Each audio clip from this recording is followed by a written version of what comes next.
Hello YouTube. I actually didn't think I'd ever be doing this part 2. About, well, when was it, about 3 years ago? I did a video when I was at home and I was just sat on my bed. That's why I'm sat on my bed today. I thought it'd be quite nostalgic to copy it. Probably the worst thing ever, but fuck it. And I basically just talked for 30 minutes, yes, 30 minutes about every car that I've owned. And for some reason it was one of my most viewed videos. It's the third most viewed video I've ever done. Literally me just sat on bed talking about all the cars that I've owned. So I've actually had quite a few messages asking to replicate this and doing it again, do an updated version. A couple of years have gone down and I've actually had quite a lot more cars I've actually wrote down in here. So we're going to do an updated version of every car that I've owned. I did have a lot of stories about the cars. I got mugged off quite a few times by people when buying cars, and I probably have been mugged off since. I definitely have been mugged off since. So we're going to do an updated version. I'm going to sit here on my bed, but here we are. I look hell of a lot different. There is the start of the last video. That is a 3-year-old, well not 3-year-old, but that was a 22-year-old Lee Lockwood sat on his bed at home with blonde highlights in his fucking hair. Yeah, blonde fucking highlights. But anyway, we ended the video talking about the Mark 6 Fiesta ST that I had. So I'm going to pick it up where we left off in that video. Let's recap what's been happening. This next car that I got after the Mark 6 ST was my Megane R26. This was probably the best time of the channel rated from you guys. I was still filming on my iPhone at the time and it was terrible quality. If you ever filmed on iPhones, after a while they start, once you do a record, it makes this noise for the first like 2 seconds and the audio goes and then it starts. I still film videos like that and all you guys loved it. But this was my first ever turbo car, and I remember it was just another impulse decision. I remember I just thought, I don't really like the Fiesta anymore, to be honest. And at the time I started getting a little bit older and I feel like I definitely wanted something turbo. I made that very vocal, I wanted something turbo. I wanted something a little bit bigger. The Fiesta was a little bit too small for me. So I literally went on Gumtree that night. I think I couldn't get a Focus ST because the insurance was too high. I think my insurance on a Megane was good. And I didn't really know much about them. I was going to get a 225, but someone told me make sure you get an R26. You'll end up spending more money than what the Leap is, just putting the R26 mods on. So I got an R26 and I seen a guy with 2 for sale. He had one that was like modified and he had one that was like super clean. And it was one of the places that you should never buy a car from. One of the cities you get told to never buy a car from. I'm not going to say that city, but I'm pretty sure a lot of you know what city I'm on about. So we went straight down. I rang the person I was seeing at the time. And I just went, I said, are you busy? She was like, no. I said, come to mine, quick, we're going. So she did, she went straight down, jumped in the car, went straight down to said city, which was 2 hours away from Manchester. And I just seen these Meganes, and I went in the modified one and it was just a little bit, and I went in the clean one and it was so nice. So nice, I absolutely loved that car. And it was a little bit more than I wanted to spend, so I asked if I could borrow a bit more money from my stepdad. He said yes. And it took ages to send the bank transfer. I remember sat in this guy's house like for like 2 hours, like so awkward, just waiting for this fucking money to send. But it did, and I drove it home, and oh my god, the rest is history with that car for the channel. Obviously, a lot of you guys who come from that day, you'll know. And I bought that car on the worst time to buy a car. I bought that car at like late 70,000 miles, early 80,000 miles. You should never buy a car at that because that is the time when everything needs changing. And my god, did I know about that. It was super clean inside and the engine was fine, but all the suspension bits needed changing. If you've ever owned a Megane R26, the suspension is just horrific on it. It's the hub, which is separate from the, it's a pain. It's like a full day's job to change a spring on that car because it's just such a nightmare. And I had to change 2 in a week, and that was my only car. I started getting a knocking, so I had to change 1 strut, and then funnily enough I had the video where I broke that. I broke the strut. That's a very famous video of mine when I just snapped the top mount because I thought it'd be a good idea just to break about it till it, well, I'm not sure what I was thinking, but yeah, that was that one. And then a few days later the other side went, and I just remember having work on like a Thursday morning. I was still there at like 4 o'clock in the morning on Wednesday, had to get my car fixed for the Thursday, and it was just too much for me. I just thought, at that point I just hated the car. I didn't hate it, but it was just too much. For my knowledge at the time, it was just too much of a complicated car for me to have, so I ended up selling it. I ended up looking for something else. And at that time, I again wanted something a little bit more cooler and bigger and aggressive, just something that, I don't know, just kind of represented me a little bit more, because I'm mad and big and aggressive. So obviously I was running through quotes and I looked at Subaru. And I looked at Subaru before these, so the insurance prices were so fucking high. And I looked and they were quite low. So I was like, I've got to get a Subaru. Obviously couldn't afford an STI at the time.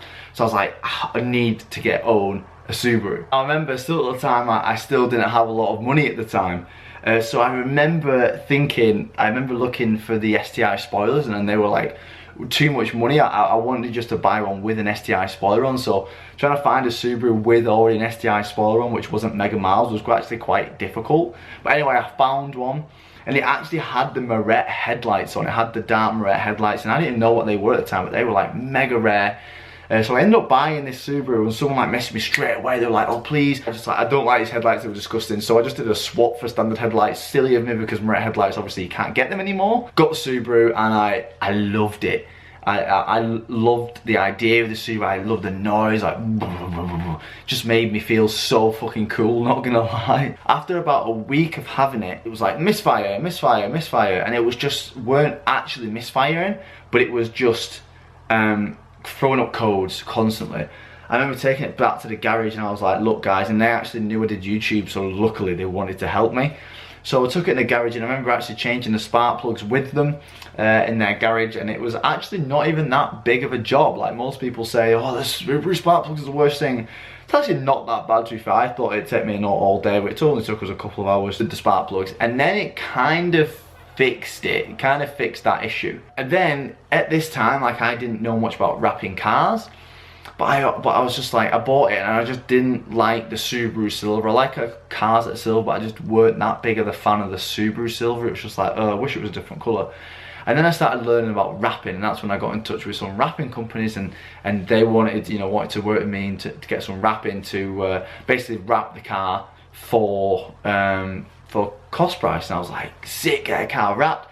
So I come up with this mad design on Forza, and it was like a Nardo grey base, and it had like a big design on the back of it. Sadly enough, what happened with that was the guy who was wrapping it just come into a load of issues and couldn't get the design right done on time. So I remember picking it up, and not many people noticed this. I'm not going to name the company because I am good friends with them. They just, overestimated the job.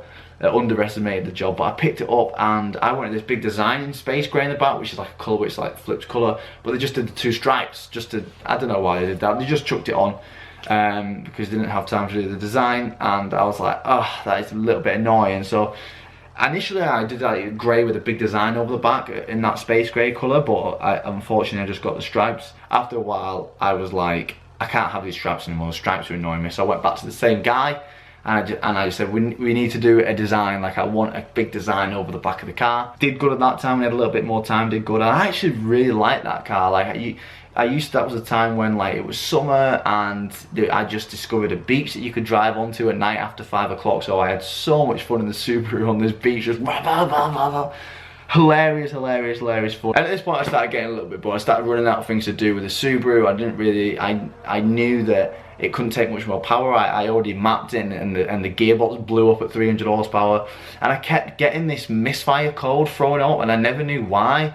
I took it to the mapper, and he diagnosed it to the flywheel was the flywheel, because it was a really light flywheel. It was kind of, I can't remember what he called it, but because the flywheel was so light, it was causing vibration in the engine, and the ECU was picking up as a misfire. Can't remember what he called it, but that's what he diagnosed as. But it just kept annoying me. This misfire code kept coming up and up and up and up and up. And then it got to the point where I was like, I want something else. At this point I was like, I'm kind of done with front wheel drive. I kind of like the all-wheel drive, and there was no way I was getting insurance on anything cool rear-wheel drive. Greenlight Insurance, who obviously I love Greenlight Insurance now. Greenlight, my boys. I rang up them at the time when I had the Subaru, and I was like, can I get insurance on a 350Z? And they was like, sadly no, you need a year experience. And I was like, oh, my dream car ever since I was like 8 years old, 9 years old, since I first watched Too Fast Too Furious, was an Evo. Like, that was my dream car. I just thought it was so unobtainable. And it was, to be fair, at that minute of my life. So I started looking at Evo 4s about the similar price as what my Subaru was. And I looked like at every single Evo 4 within 100 miles, and it was all just knackered. So I rang up someone who I knew dealed in Evos, and he was called Share Car. A lot of you guys might know him. I rang up Share and I said, Share, have you got any Evo 4s? He was like, sadly not. I was like, oh, I just really want one for like this price. And he was like, I've got an Evo 8. I was like, mate, that's my absolute dream car, but I just can't afford it. He was like, I'll do you a deal that you won't be able to say no to. And I was like, what? I was like, what is the deal? And at first of all, he said 9 grand, and I was like, that is cheap for an Evo 8. I said, mate, if you can do 8.5, so I knew 8.5 was something I could stretch to. I said, if you can do 8.5 grand, like, I'll promote you, I'll do whatever you want me to do, just please. And he was like, give me a day. So he got back to me a day later, and he was like, okay, fine, we'll do 8.5, but if you can promote me, that'd be great. And I was like, of course, like, oh my God, I'm gonna get an Evo 8. And he rang back a few days later, he was like, mate, my wife has gone the fucking bollocks on me. I can only do 8.7 because we've spent 8.7 on the car and getting it all up and done. And I was like, you know what, fuck it, I'll find 200 quid from somewhere. A week until I could get it, and it was like the longest week of my entire life. Like, it was, I was so stressed because I had this gut feeling that something just weren't going to work out. I don't know, I just had a really bad feeling. I had a feeling it just weren't going to go ahead, and that lasted a whole week. I remember not sleeping. And anyway, it come to the point where it was the day before I was supposed to pick it up, and I was so fucking excited. I was like, this is actually happening. Like, I arranged to share what time I was going to be there, and I didn't sleep once the whole night. And I woke up and we just went straight. It was a 3-hour drive, straight in the car, straight down to Bristol. It was on a Sunday. On Saturday, I was like, oh, I'm picking up Sunday. How am I going to insure it? So I rang Greenlight on the Saturday. I said, look, I'm picking this car up tomorrow, but I obviously don't want to change and pay the insurance now, in case I get there and something's not right. And then Adam from Greenlight, obviously Adam, a really good mate now, I love you, Adam. Adam was like, that's fine, I'll come in tomorrow, just ring me and I'll add it on for you. And I was like, oh, so I got this, sent the money over, rang Adam on his day off, put it on for me, changed it over. I was like, it's fucking happened. And I was so worried because the Evo was twice as much as the Subaru, and I was like, am I gonna get there and I'm gonna spend all this money and it's gonna be worse than the Subaru or just the same as the Subaru? Now I say this because I've owned Subarus and the Evos. Now I know it was a WRX, it wasn't a fair comparison, but still, the Evo, totally standard, was by far a better car, by far. I don't actually understand how they're so comparable in today, because I do just believe the Evos are just so superior. A lot of Subaru guys are going to hate me. I like Subarus, and I was comparing the WRX to an Evo. That's probably why I'm sure the STIs are a lot better. Actually, the STIs are a lot better because I'm doing a lot of them now, but at that time, the standard Evo would have won fucking rings in every single way around the WRX. I remember driving home, and it was one of those, I was just driving home this Evo, and I had the worst radio ever, and I had like no speakers in, but I didn't give a shit. And I was just like constantly looking at the cars next to on the motorway, just like get a reflection of like the Evo bumper with the wheels. And it was like a GSR, like pop spec Evo as well. But I didn't care. To me, it was like the best car ever. And it was like, I had like horrible headlights and like really skinny standard wheels, and I was so fucking happy. Like, I was probably the happiest I've ever been at that point driving that Evo home. I remember pulling over in the service station, I was just like, what the fuck, like seriously.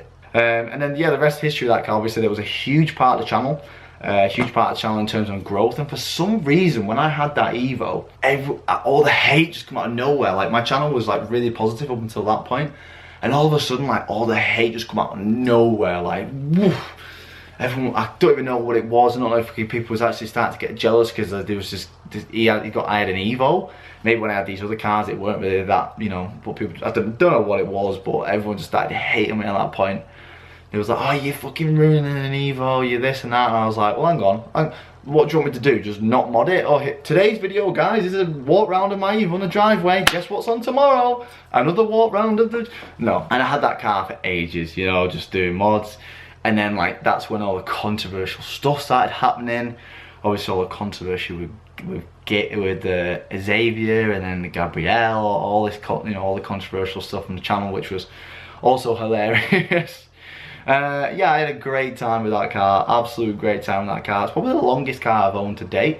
I think it must have been about 1.5 years I owned that car. Started getting into the wrapping. Now, I'm actually going to be a little bit open here about the wrapping situation, because at the time, I did keep a little bit quiet about it, so I didn't want to slate any companies, but now I feel like it's gone now and it's all been resolved, so I feel like I can open about it, I can talk openly about it, because at the time I did keep a little bit quiet. So at the time, I really wanted to get the car wrapped.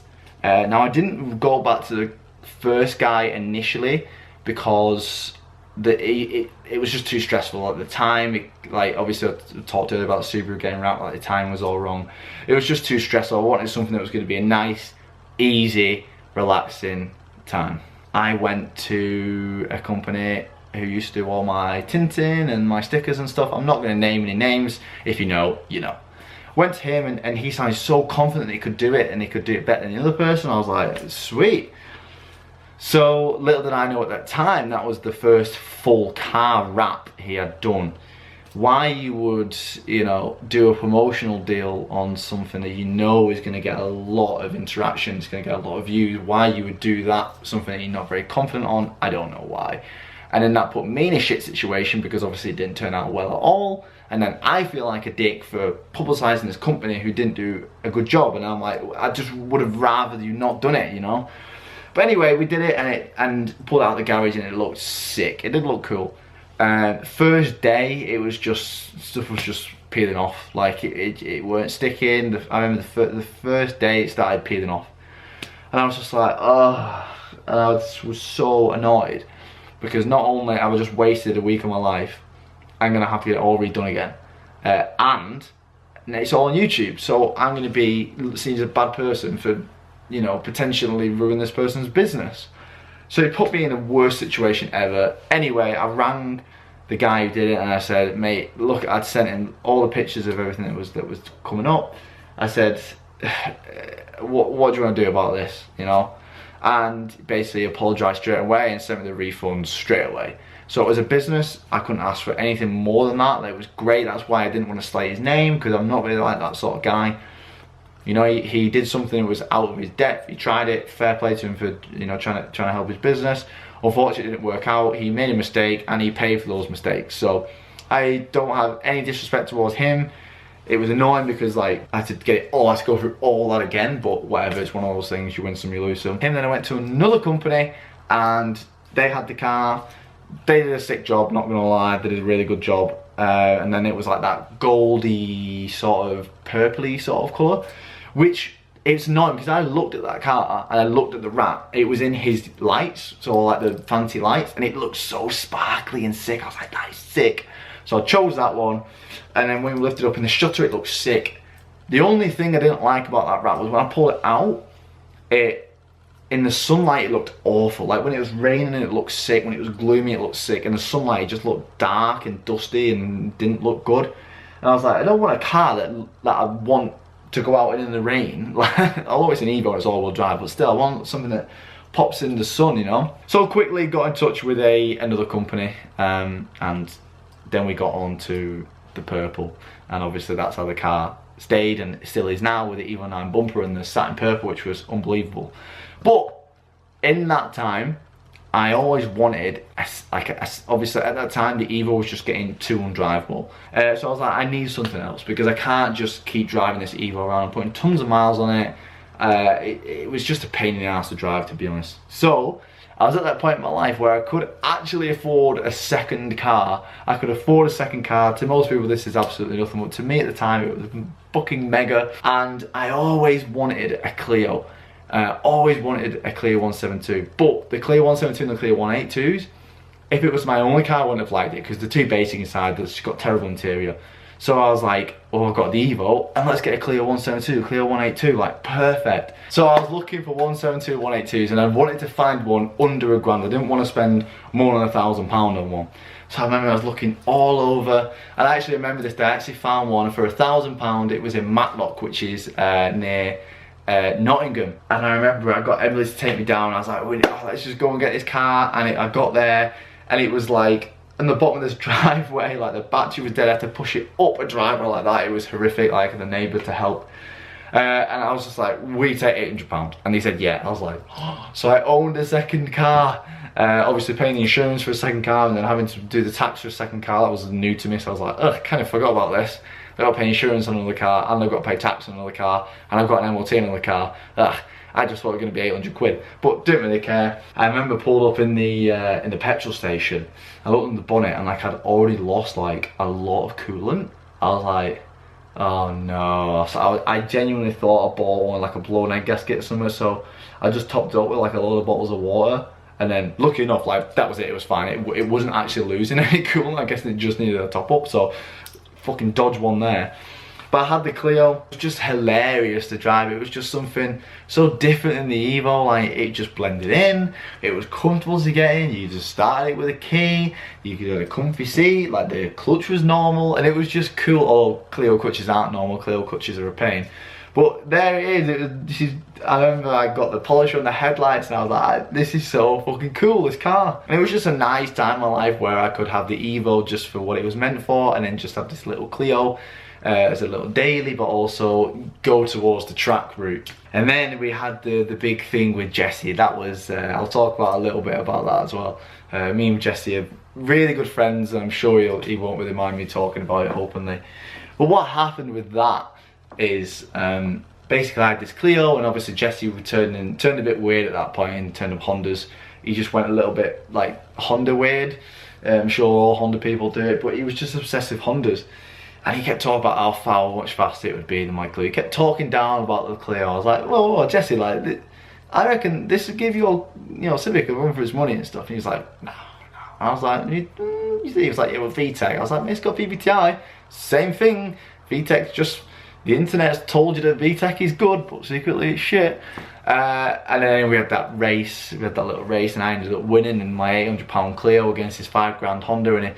And he found it funny at the start, but he did not take the criticism well on the videos at all. And then we fell out because of it. Jesse really fell out on me because of it. I kind of felt like he thought it was my fault, and like I said, I don't know what it was. We didn't speak for months because of that video, and he just felt embarrassed by it. And I think he thought that I was the reason why. But lo and behold, we're friends now. That passed. And then I started there, had my first ever track day. I took it to Anglesey, and it was great. Didn't skip a beat the whole way, drove it all the way home, great. And then yeah, I had a good life with that Clio. Like, I was just doing a few mods here and there, not anything crazy. But it got to the point where I was fighting between having a daily and a track car. Like, it was getting like, I kind of want to do this, but I can't because it's my daily. Or I kind of want to put speakers in, but I can't because it's my track car. And having that sort of balance was quite difficult for me. And I learned the hard way when I crashed it on Three Sisters. Broke all the rear axle, absolutely bent all the rear axle at the time, so I drove it home with that one wheel ice. It was dodgy as fuck. I drove it home. And I was like, no worries, we'll just get a new rear beam, put it on, whatever. So we got a new rear beam, put it on, it was still out of line. I was like, what's happened? I thought I bent the chassis. So at this point I was like, what do I do with this fucking Clio? Like, I can't break it because most of the parts that I got given were from a company. So I don't want to break it and make money off their parts. And I don't want to send their parts back, and then what do I do with the shell? Like, just scrap the shell. So I just ran JMRS and I said, what can we do about this? I don't want to break it because I'll feel bad, because technically, it's your things that you gave me for free. Now, I did pay for that in regard, with promotion, but even still, I just kind of felt a little bit dodgy about it. And he was like, right, well, you give me that one, I'll take all the parts off it, make money off the parts, and then I'll give you a standard 182. And I was like, oh, fucking sounds like sick. So at this point, I actually had Milo, little Milo. And I was like, right, I've got a dog now, I need an estate. So obviously I got the Audi A4 estate, again from a town which you should never buy a car from, another one of them. And I didn't listen, I got the car from there. Got the car, 800 quid for an A4 van. It was cool as fuck. Turns out it needed a drive shaft. That was the worst thing ever on a car to do. If you've ever done a drive shaft on an Audi, especially of that year, it's a fucking nightmare. But anyway, got the Audi up and running. It had 230,000 miles on it, but it was still automatic, but it was still running like a trooper. Gearbox was a bit sluggish, but other than that, it was sick, and it weren't that good on fuel, but I didn't really care. And then that was little Milo's Pimpmobile. That was Milo's little limousine. Milo used to go in the back. And then at this time, that's when True Rally started picking up. So I had a bright purple Evo, a Clio which looked like a shed, and an Audi which also looked like a shed. So I was actually started going to like meetings and stuff at this point. So I needed something to represent me a little bit better. I couldn't turn up in a fucking purple Evo on that. Sold the Audi to my friend, and I went and bought this white Merc, which was totally against anything that's happened on the channel so far. I loved it. It was an E-Class, I think it was an E250. It was sick. I absolutely loved it, to be honest, interior wise. It had a lot of miles on it. I got it for, I think it was like $5.5 grand. It was from a dealer. When I'm buying cars like that, I always buy from dealers, because if it's high, it was a high mileage stuff, and I got a 6-month warranty. So to me, it was like, it was, you know, it's a no risk end of the day. I get it. If it's good, I got a cheap Merc. If I didn't get it, you know, if there's something wrong with it, I've got 6 months warranty. Garages will always tell you only get 3 months, but legally you get 6 months.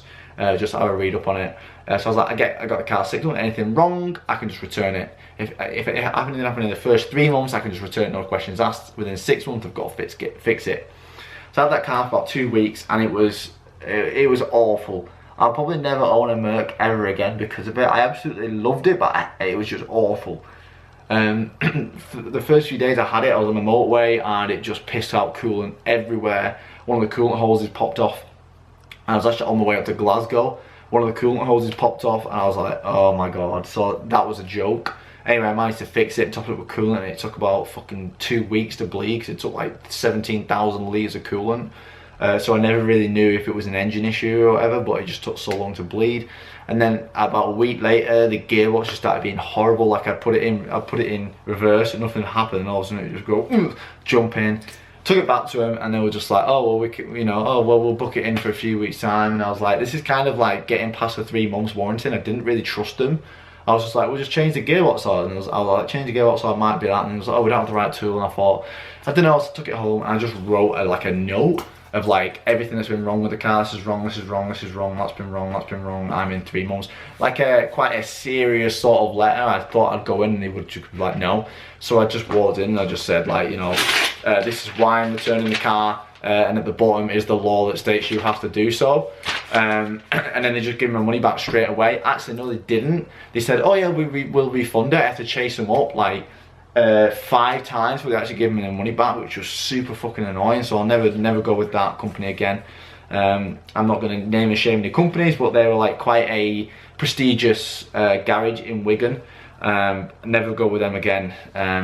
They did actually give me the money back, but I kind of got the idea that they didn't want to.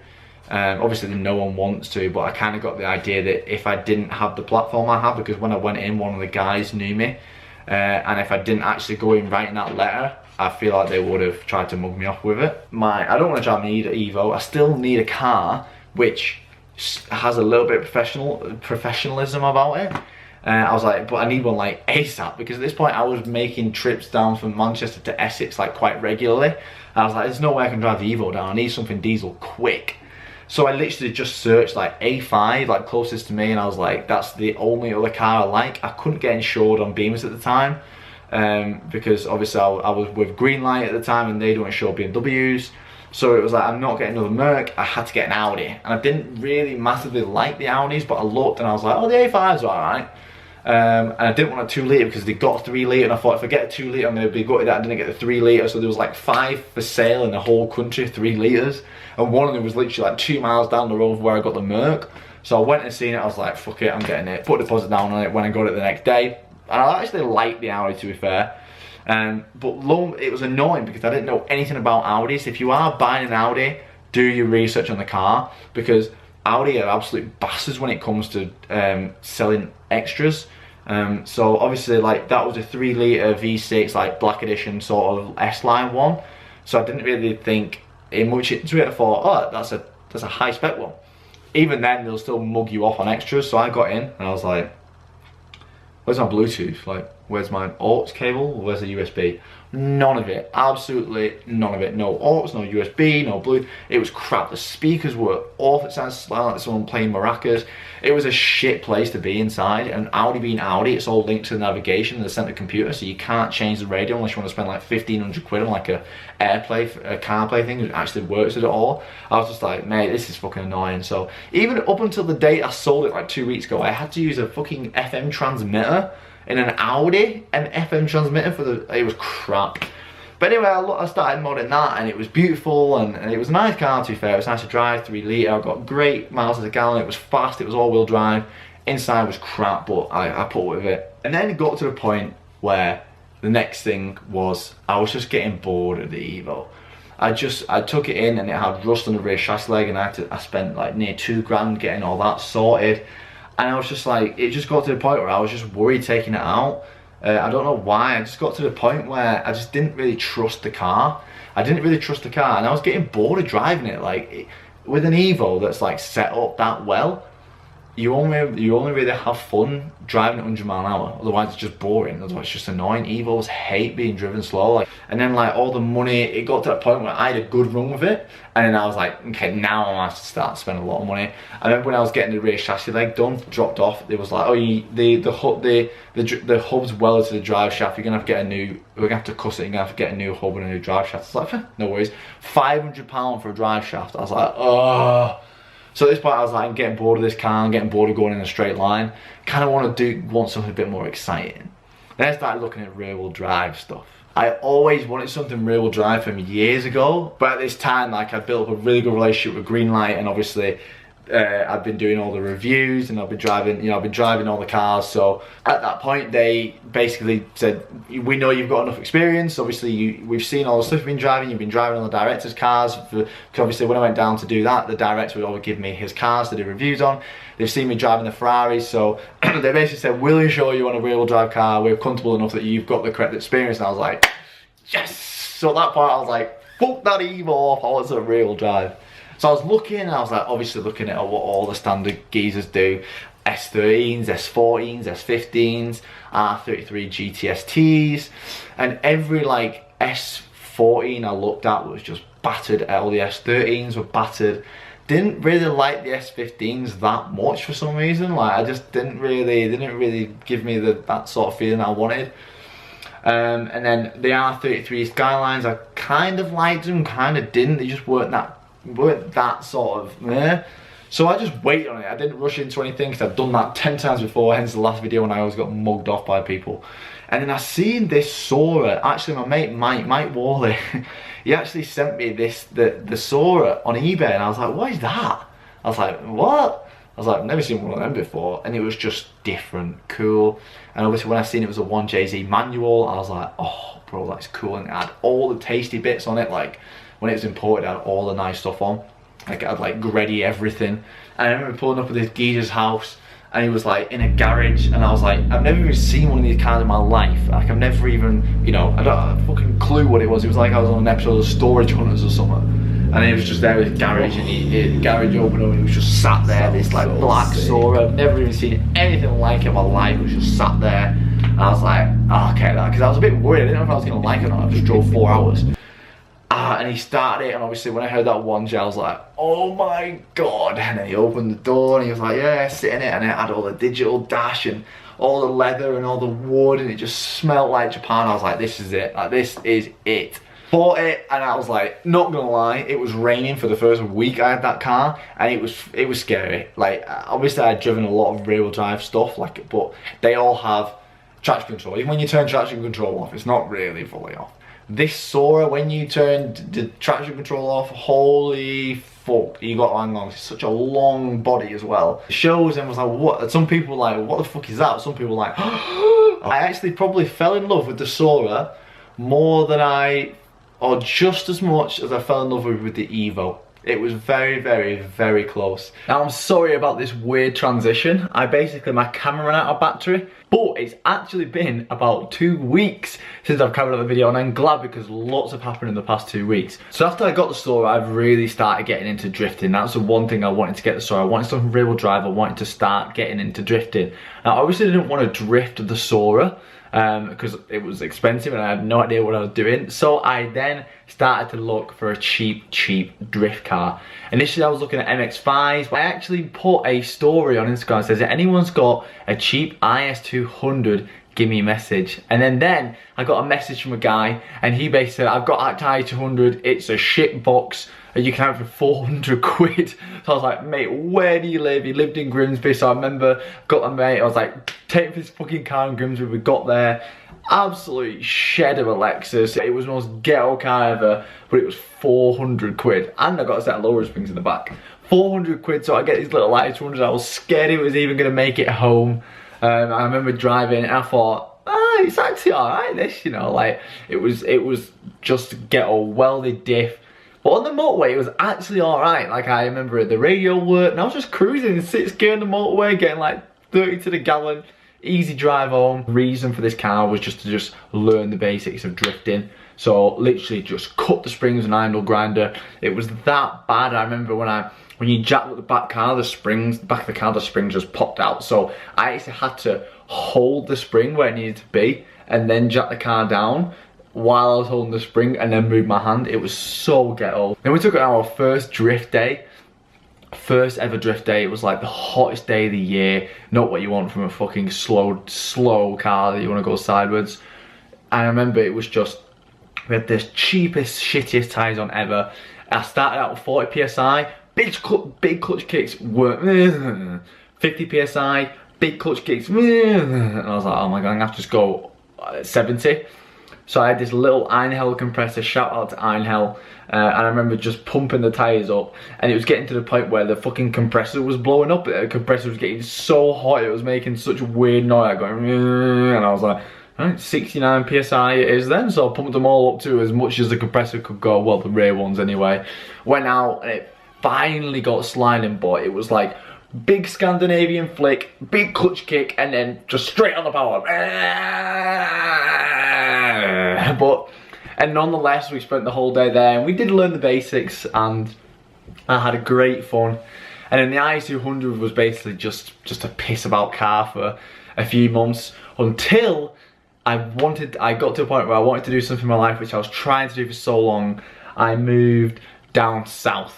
I've been wanting to move down to Essex since end of last year, but obviously nothing was just adding up. I was trying to find a place and I didn't really find anywhere that I liked, and then COVID hit and that just slowed everything down, and then luckily I ended up moving down here. So I had like quite a few months of not doing much on the channel because I knew that I couldn't buy a new car. I knew I didn't want to put money into the car. I knew I was going to be moving down and that could have happened at any minute. So there's quite a time there somewhere I just didn't really upload anything, didn't really have anything going on because obviously I wanted to move down south. I didn't want to commit to anything big. But anyway, the move happened. I found somewhere that I liked is where I'm in now. They're really nice estate. I can't really bring down the Audi, the Sora and the Lexus because A, it was just annoying keeping them places. And B, I can't be asked going all the way up there to go down, bring the Lexus. So first of all, I brought the Audi down, I brought the Sora down. So I had the two main cars, I had the Audi Daily and the Sora. And then it was getting to a point where I was like, right, the Lexus is just stupid. I'm not gonna bring it down here. There's no drift tracks down Essex. The closest drift track is like Sandspod, which is like 2 hours away. There's no way I'm driving that Lexus 2 hours doing the driftway and driving that Lexus home. It ain't happening. So I actually sold my Lexus to my friend who ended up breaking it. And then I was like, right, okay, I need another project again. So we bought a little Mini Cooper S. I've always wanted one of these. I wanted to get back into track driving because Brands Hatch isn't very far, Snetterton isn't very far, and it's a lot more track orientated around here. There's just no drift scene around here, to be honest. So I thought, well, I'll have the Sora just to piss about in, and then obviously I want a little track car to go on track with. So we went and had a look at Cooper S. Now, I was looking for one, and when I looked at some Asia, you could pick up like 800-900 quid, I thought, sweet. When I was looking this time, I couldn't find any under like 1,500 quid and I didn't want to spend that much. I wanted to spend like £1,000 max. Anyway, I found this one. Well, it's literally just outside now. I found this one and it was in London, and it wasn't a very nice place in London. But he had up 1,500 quid. I thought that's a decent price for one of these. You know, he was quite honest. It had a mileage discrepancy, so I'm guessing it's either been clocked or more likely it's just had a new dash put in it with different clocks. But he was very open about that. You know, he said, look at the MOT, you can see the correct mileage. I was like, oh, he's a kind of nice guy. You know, he's honest.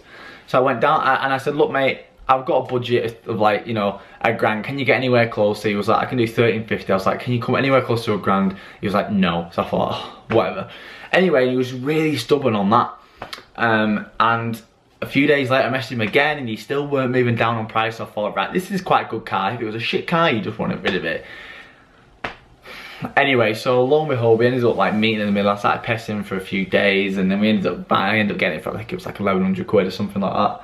So I got there, took it on a test drive, took it on a long test drive, took it on like a 25-minute test drive. Perfect, gearbox super smooth, didn't overheat. It was fine. I was like, this is actually a car which drives like the miles it says on the clock, 60,000, but I know it's not got 60,000. I was like, but it's actually a really good car. So I bought it, drove it home, we drove it all the way back from London. We sat in traffic for about 2 hours, and as soon as I pulled into my estate, temperature gauge went, ooh, and then came back down. I was like, did I just see that? I was like, huh. So I kept an eye on it, and then it stayed, and it went up, and then back down, and it was going up. And I was like, so I pulled over here, turned the key off, and it was like, ring, fan was going ballistic. I was like, oh no. So I left it to cool down. And I come inside, and I was like, let it cool down for a bit. I went outside, probably about 45 minutes later, opened the cap, nothing in there. I was like, oh no. So I topped it all with water, and then I started it, and I could see it like spitting like water out the back of the exhaust. I was like, oh fuck it, head gasket's gone. I just know it. So I took it to the garage, and I said, I'm pretty sure head gasket's gone. Can we do a head test? And I was like, just pray that it's not. I knew it was, but you know, you'd always just think for a better alternative. Oh, the liquid turned fucking green straight away. I was like, fuck. I was like, what am I gonna do? Like, I've never done a head before. I've never took an engine apart before. I'm just that guy that fucking does stupid shit on his drive, you know what I mean? But I thought, whatever. I looked and I thought, worst case scenario, I fuck up the engine. I either put a new engine in it or I just break it for parts. Worst case scenario, I'll get some cool videos, get to learn some shit. So I ordered the head gasket, headset, and then I just thought, fuck it, give it a go. We did it, give it a go, and lo and behold, it's worked. It was a very long process. Definitely weren't just a head we replaced. We had to fucking replace so much shit inside the engine. Like, the cams were all absolutely fucked. But lo and behold, we fixed it. We fixed it, and it's still running now. At this point, I've had the Audi for about a year now, and I was getting a little bit bored of it. I put coilovers on it, and it ruined it. Audis definitely don't like to be modified. Absolutely ruined it. It was just, because Audi, I don't know what it is, the chassis is just so low on them. So although the car wasn't actually that low wheel gap wise or arch gap wise, it just hit on everything. It was just getting too unusable to drive. And it was just like driving like shit because of the coilovers. The coilovers were actually good quality coilovers. Shout out to Raceland for supplying me them. But the Audi just hated them. The suspension on the Audi, the setup on it, and all the drop links and everything, the Audis hate to be messed with. And then that, plus the fact I never really had tunes. I never had good music in there. The speakers were awful. I was just like, I'm gonna get rid of this. Like, I can't put I just wanted to put a head unit and speakers in something. And I just thought, I just can't. I'm getting rid of it. So I sold it for, shout out to Global Motors who bought it for me, bought it off me. Absolute legends. You gave me a great deal, hassle-free. My guys, Global Motors. So they bought the Audi, and I was like, great. So I've just got the Sora, I've got the Mini, and then now I need a new daily. So I thought, stick to your guns there, you love Jap cars. Let's get something a little bit different, just like an absolute comfortable cruiser which you can put your own head unit in. And then I seen these GS300s. Now I actually was looking at Aristos before I got the Sora, but I didn't go along because I thought they were too boaty and not as sporty. So I thought, that's sick. Let's be that guy who has an Aristo GS300 and a Sora, like that proper Jap guy. Like, I am the Jap guy, you know, like, let's fucking do it. Now I remember speaking to Jamie FYD, I said, mate, I know that you've had them, what they like? He was like, they're the best dailies ever. Best dailies ever. I thought, sold. And then he was like, if you're gonna get one, make sure you get one with a set of coilovers on, because they don't do cheap coilovers. The cheapest coilovers are £1,000. He said, so make sure you filter that into the price. And if you've got set wheels, even better. It's comfy, it's automatic, put a radio in it, it's got a built-in sub in the back. And I remember just like looking in reflection, I was like, I look like some out of San Andreas. I was sick. And then that lasted about a week, that car. Because it was so shit on fuel. It was so bad on fuel. I actually couldn't get over how bad it was. It was like way worse than the Sora. I was getting like 60 miles out of 20 quid. That's bad. And I was like, it's not even fast. Like, it's not even fast. And I was like, I don't even look like it. I look like a bum. Everyone's like, mate, you look like a fucking bum driving that car. I was like, I do. I actually look like a bum. I was like, I actually look like a bum. And I was like, I could make it look really nice because the wheels like super skinny on it because they weren't a proper set of wheels. It did look shit. GS300s look awesome once they're done up nice, but I just didn't like it enough to spend money on it. I was like, oh, it's so shit on fuel. What am I gonna do? I can't drive around in this. And I just ended up never driving it. I was just daily in the Mini. I was like, fuck this, let's get rid of this. So I got rid of the GS300. Luckily, a guy who does drifting and stuff, he wanted this. His dailies, he's probably going through the exact same process. So at this point, I was like, oh, right. I need a daily which is comfortable, good on fuel, can change the radio, and has some sort of normal credibility about it. You can drive it around and think, oh, he's a smart guy, you know. So just, who the fuck is this dude? You know, so I thought, I cannot get another Audi. Not get another Audi because you can't change the fucking radios in them, and I've already had one. I work with Green Light Insurance, amazing. Sadly, they don't insure BMW, so having a BMW was like never in my mindset. But then at that point I was like, well, it's only a daily, let me just insure it elsewhere, you know, it's not a big deal, I'll just insure my daily elsewhere. So then I just thought, hey, fuck it, it's not modified, whatever. So then I thought, BMW, I've always loved the E92, I love the E92 coupe, it's always said they're probably like the prettiest German car. I love the E92, so I thought, let's get one of them. So then I looked, you can change the radio, they get good mileage, they're nice inside, they drive really good. The steering's really nice, they're pretty, you know. So then I started looking at BMW 320Ds, 325Ds, 330Ds, 335Ds. I get like 50 to the gallon. Went to see this one, he had it up for like 4 grand. And I went to see it and I was like, mate, this isn't a 4 grand car. Now, I actually felt bad about this. Because he was like, he needed to sell that car that night. I didn't know why, I could just tell he needed to sell it. Later on, I realised that because like his rent was coming out the next day, he didn't have any money. I didn't know that. I didn't know that, but I just tell he wanted to sell the car. So I just thought there was something wrong with it. No, I looked at the car, there was a few dents, and it was like a dent here, dent there. And it was like the airbag light kept coming on because of one of the street tensioners. I just said, look mate, like, I'm not gonna pay anywhere near asking price. I'm gonna give you an offer what I'd be happy paying with. If you're happy with it, say yes. If you want to counter offer it, do that. I'm not the sort of guy to come rip people off. I always want to leave a business deal, whatever it is, with me being happy and then me happy. That's the main thing. I'm not there to mug anyone off, and I hope no one's there to mug me off. And then lo and behold, he tells me it's because it was for his fucking rent and it wouldn't have come out and he would have just paid his rent. I was like, oh, I felt so bad. But the silver lining is, if I didn't offer him that 3.3, he wouldn't have paid his rent. So I was like, oh, there we go. But I felt bad for about a week after it. And then this is where it gets juicy, right? Well, you'll know now. If you watch the channel, you'll fucking know. But this is where it gets juicy. I had the 320D and I was like, oh, I really like this in here. Like, this is comfortable. It's a pretty car. The steering in the E92s and the steering wheels are chunky. I liked it. And then track car giveaways, obviously our business, track car giveaways. We got an E92 M3. It was a track car. It was built by a racing team. It was a touring car, demo car.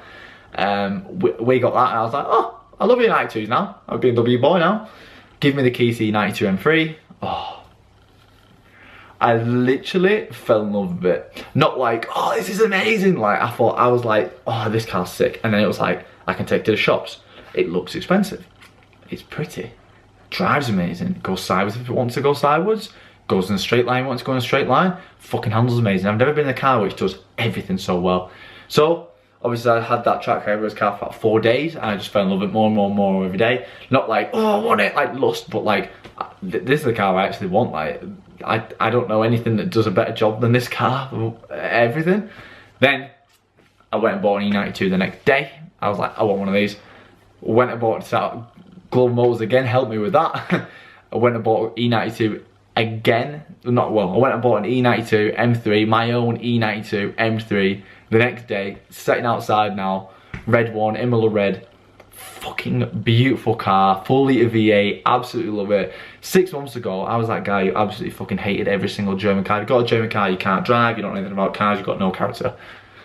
Soz about it, because now I've got a fucking M3. So, the M3 was expensive, and it is expensive to run. It's £600 to tax.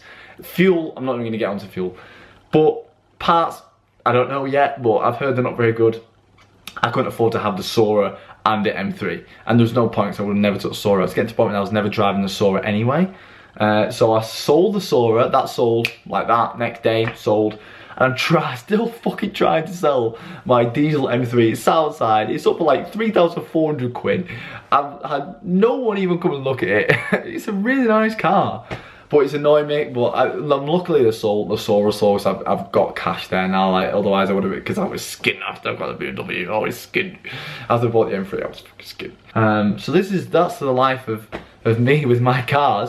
The first video I did of this actually did really well. I didn't think it was going to do really well, but everyone liked it and everyone was asking for an update.